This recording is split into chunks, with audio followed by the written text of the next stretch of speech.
안녕하세요. 세상을 이롭게 하는 일에 관심 많은 승무원쌤 김용숙입니다. 미운 우리 새끼. 지금 한국에서 방송되고 있는 예능 프로그램 중에서 가장 시청률이 높은 프로그램입니다. 시대를 반영하는 프로그램이기 때문일 것으로 생각됩니다. 결혼을 하지 않고 부모님을 애타게 하는 그런 아들들의 이야기를 펼쳐나가는 예능 프로그램.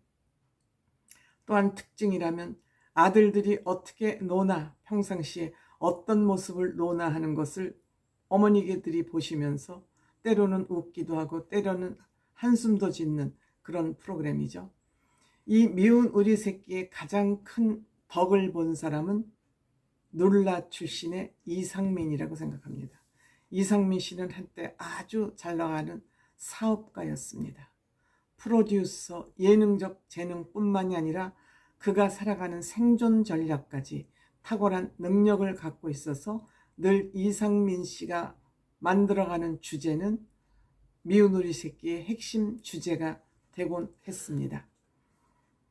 이런 이상민 씨 어머니 초창기에 같이 출연을 했습니다. 그런데 언제부터인가 이상민 씨 어머니가 건강 문제로 출연을 하지 못하고 계셨습니다. 그런데 현재까지 건강 상태가 매우 나빠서 코로 아마 음식을 드리고 의식이 온전치가 않은 것 같습니다. 아들을 못 알아볼 정도라 그러니까 건강이 심각한 것으로 생각이 듭니다. 그럼에도 불구하고 이상민 씨는 또 본인의 삶이 있기에 방송에 나와서 웃기도 하고 수다를 떨기도 하고 그러죠. 이것이 아마 연예인들의 고충이자 애로사항 아닐까 생각합니다. 자기 삶을 뒤로하고 시청자들에게 우선 서비스를 해야 되는 직업을 가진 연예인들의 비애라고나 할까요? 이상민 씨는 이 프로그램을 통해서 64억인가 하는 빚을 다 갚았습니다. 방송 생활을 하면 돈을 많이 버는 것 같습니다. 그래서 조금 여유가 있어질라 하니까 어머님이 또 저렇게 편찮으시고 또 얼만큼 좀 편해졌으니까 본인의 이야기도 솔직히 할 수 있는 그러한 멘탈이 생긴 것 같습니다. 이상민 씨가 본인의 사생활을 정말 얘기하기 힘든 사생활을 털어놨죠.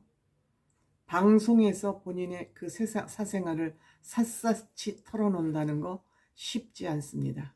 그렇지만 이제 이상민 씨는 마음이 편안해지니까 본인의 사생활을 털어놓을 수 있는 용기가 생긴 것 아닌가 생각합니다.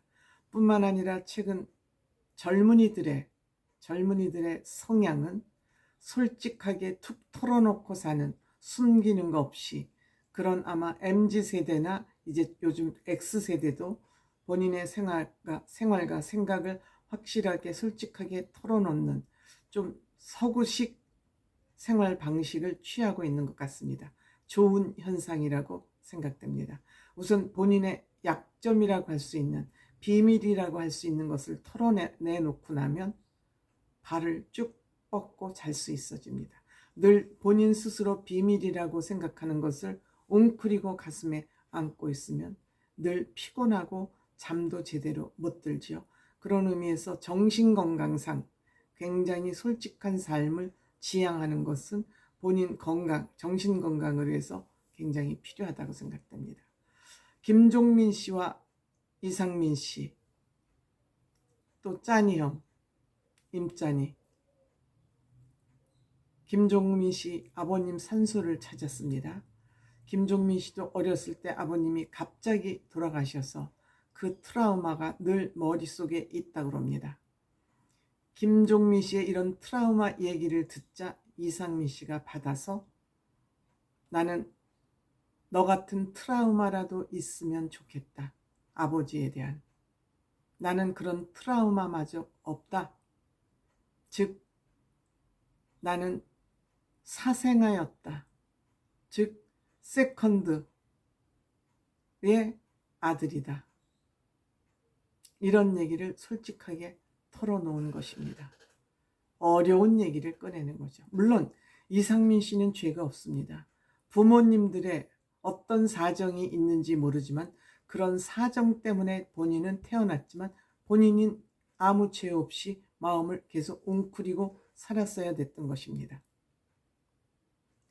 그런데 성장하면서 아버지 산소라도 가고 싶어서 어머니한테 어렵게 처음으로 얘기를 꺼내서 산소를 찾아가 보니 그 비석에 본인 이름은 없더랍니다. 본인 이름은 없더랍니다. 그래서 못으로 본인 이름을 거기다 새기고 싶어서 애를 썼답니다. 정말 이 장면에서 눈물이 날 정도로 안타까웠습니다. 그런 과거가 있고 어머니도 또한 아들의 그러한 모습이 안타까워서 어디에서 소식을 들었는지 어디에서 정보를 얻었는지 본인의 아버지 이상민 씨 셋이 같이 있는 합성 사진을 만들어 가지고 오셨더랍니다. 더 슬픈 얘기죠. 더 슬픈 얘기죠. 이와 같이 이상민 씨가 정말 본인의 꺼내기 힘든 아버지 얘기를 꺼내는으로써 그 팬 어머니들이 거의 다 울고 서장훈 씨 요새 울 일이 많이 생기는군요. 서장훈 씨도 그냥 끊임없이 눈물을 닦아내고 있었습니다. 특히 이상민 씨 어머니 얘기를 할 때는 지금 서장훈 씨 어머니도 병석에 계시기 때문에 많은 눈물을 닦아냈습니다. 자식들이 무슨 죄가 있겠습니까? 부모님들이 부적절한 일로 어떠한 사정이 있었겠지만 그러한 부적절한 판단으로 인해서 자녀들에게 상처를 안기는 일들이 적지 않습니다. 적지 않습니다. 특히 최근에는 유전자 검사를 해야 되는 일들이 너무너무 많이 생기고 있습니다. 유전자 검사를 하는 것이 일반적인, 그것은 예전에는 아버지의 부정행위가 일방적이었다면 최근에는 남녀 할 것 없이 남녀 간의 부정행위가 그냥 일반화되고 있지 않나 하는 안타까움을 갖습니다. 제가 너무 꼰대이고 완고할지는 모르지만 우리는 같은 인간으로서 배우자가 있는 이성을 취함으로써 그 배우자가 가슴 아파하는 그런 일은 저는 해서는 안 된다고 생각합니다. 늘 얘기하지만 물건을 훔치는 사람은 죄를 받는데 사람을 훔친 간통죄는 없어졌습니다. 어긋난 여성운동가들이 주장해서 간통죄가 없어졌을지는 모르지만 저는 더 엄한 벌을 내려야 이 사회에 어느 정도 남녀관계의 도덕적 기준이 세워지지 않을까 이런 생각을 해봅니다. 제가 완고하다고요? 사람 사는 세상은 예나 지금이나 크게 다르지 않다고 생각됩니다. 특히 민주주의가 발달될수록 내 인권이 중요한 만큼 상대방의 인권도 굉장히 존중하고 소중하게 생각해야 된다고 생각합니다. 그런데 인권 문제를 다루는 여성운동가라는 여자들이 남녀 간통죄를 없애고 여성들의 간통죄를 합법화하는 그러한 법을 만든 거 저는 공감하기 어렵습니다. 그것이 페미니즘이고 여성운동이라고요?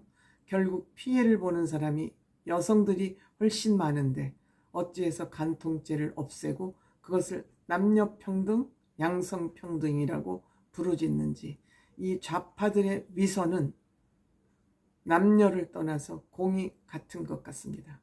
왜냐? 좌파들에서 정말 성폭력, 성추행 이런 일들이 많이 일어나고 있지 않습니까? 서울시장이 그랬고 부산시장이 그랬고 충남도지사가 그랬습니다. 한두 건이 아니죠. 엄청 많은 지금 도의원, 시의원들도 성폭행 문제로 자리를 빠찌를 떼는 일이 훨씬 좌파, 민주를 부려주는 좌파 쪽에서 훨씬 많이 일어나고 있습니다.